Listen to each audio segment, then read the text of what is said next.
Alright, in this video we're going to be graphing parabolas in the form of f of x equals a times the quantity x minus h squared plus k. Now, we learned that the a value tells you whether or not the graph is smiling up or smiling down. It also tells you if it's thinner or wider. The h value shifts the graph left and right, so it moves it on the x-axis. The k value moves it up and down, so on the y-axis. So putting that all together, the vertex is going to be at hk, right? This is how far left and right it goes. This is how far up and down. So together that makes the vertex. Alright, let's put that all together and try to graph it.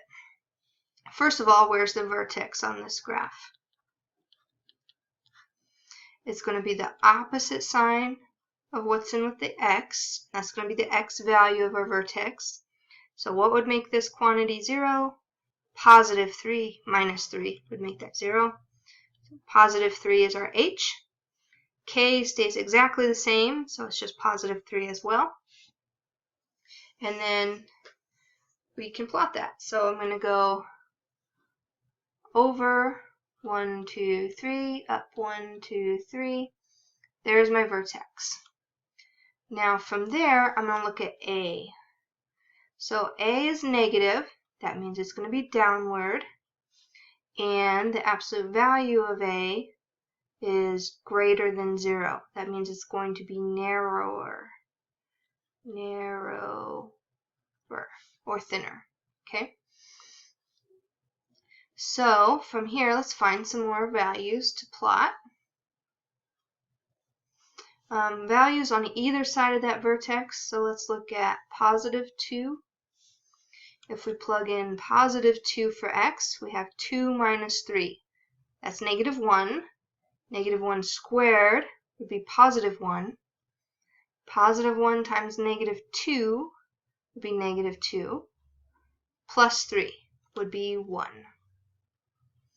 So the value is at 2, 1. It's here. And it's going to be symmetrical, so there's also going to be a point here at 4, 1. On either side of that vertex, it's going to be symmetrical. I could also plug in just 1. 1 minus 3 is negative 2. Negative 2 squared is positive 4. 4 times negative 2 would be negative 8. And negative 8 plus 3 would be negative 5. So again, just plugging it in, following the order of operations. So 1, negative 5. 1, 2, 3, 4, 5. Down here. And it's going to be symmetrical, so there's also going to be value here. And there's my graph.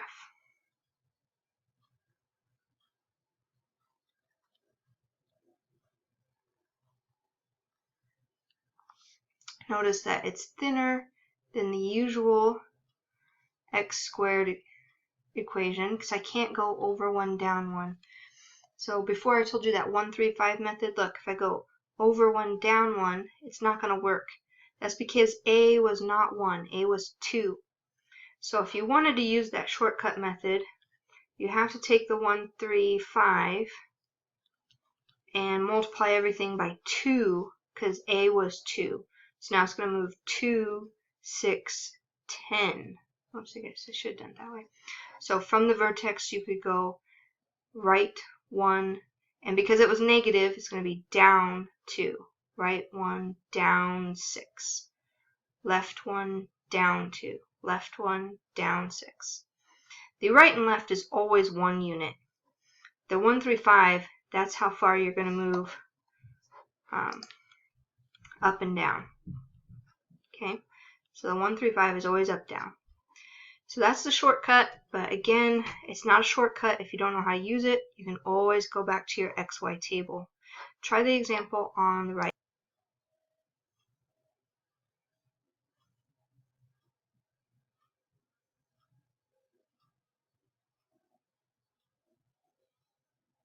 Let's see how you did. So over here, we have 1/4 x plus 2 squared minus 5.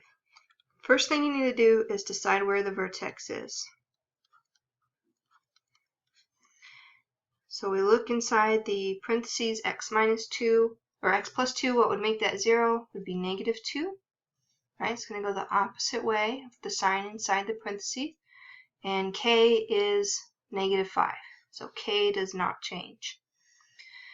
So our vertex is at -2, -5, 1, 2, 3, 4, 5. And we need to find some more values. So this one's a little bit trickier because it's got that fraction there.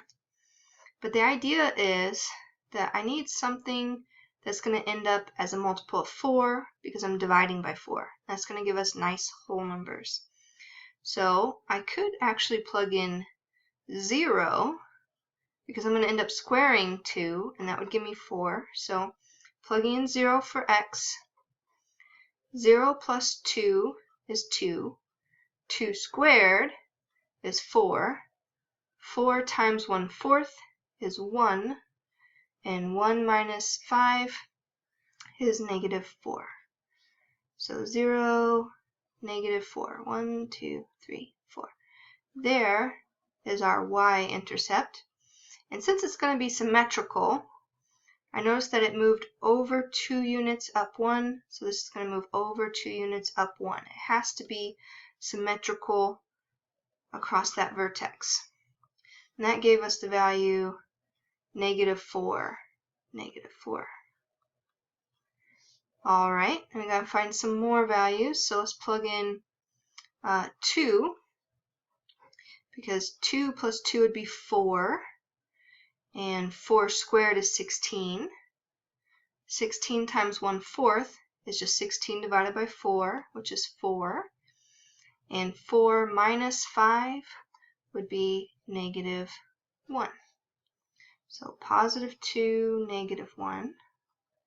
And it's going to be symmetrical, so it's going to be back 2 more from the last point and at -1. So 6, -1 also. And that's a pretty good start for our graph. So we can see it's much wider than our usual graph because of that 1/4. Remember, fat bottom girls are going to make it wider. It has a bigger denominator. The numerator, the bottom is bigger. Fat bottom is going to end up wider. Okay, and because our 1/4 was positive, it's going to be going upwards, right? -a means going down. Positive a means going up. A value greater than 0 is thinner, and an a value less than, or not less than 0, less than, that should be a 1 here. And a values less than 1 will be wider. Okay, there you go. That's putting all of it together. So look for your a value. Is it up or down? Is it wider or narrower? H shifts it left or right. K shifts it up and down. Make your t-table to find out other points on the graph.